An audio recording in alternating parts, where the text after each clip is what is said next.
బిహార్ గయాలో ఓ భార్య తన భర్త నాలుకను కొరికి నమిలి మింగేసింది. తీవ్ర రక్తస్రావంతో అపస్మారక స్థితిలోకి వెళ్లిన భర్త ముఖేష్ ను కుటుంబ సభ్యులు గమనించి ఆస్పత్రికి తరలించడంతో ప్రాణాపాయం ప్రమాదం తప్పింది. ఓ విషయంలో భార్యాభర్తల మధ్య తీవ్ర వివాదం తలెత్తింది. కోపం పెంచుకున్న భార్య కొంతసేపటి తర్వాత భర్త దగ్గరకు వెళ్ళింది. నువ్వు ఏదో తాగావని నోరు తెరిచి నాలుక చూపించు అని అడిగింది. భర్త తన నాలుకను బయట పెట్టడంతో ఆమె గట్టిగా కొరికేసింది. ప్రస్తుతం అతడు ఆస్పత్రిలో చికిత్స పొందుతున్నాడు. మాట స్పష్టంగా రాకుండా తీవ్ర ఇబ్బంది పడుతున్నాడు.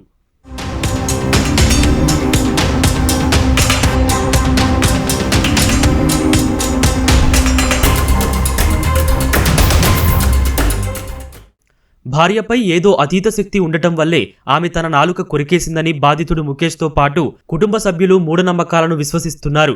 తన భార్య రాత్రులు బయటకు వెళ్తోందని, ఒకసారి తన కుమార్తెతో కలిసి బాల్కనీ నుంచి దూకేసిందని తెలిపారు. స్థానికంగా ఓ వైద్యుడి దగ్గరకు తీసుకెళ్లినా పరిస్థితుల్లో మార్పు లేదని ముఖేష్ చెప్పాడు. ఇప్పటి వరకు ఆ మహిళపై ఎవరూ పోలీసులకు ఫిర్యాదు చేయలేదు.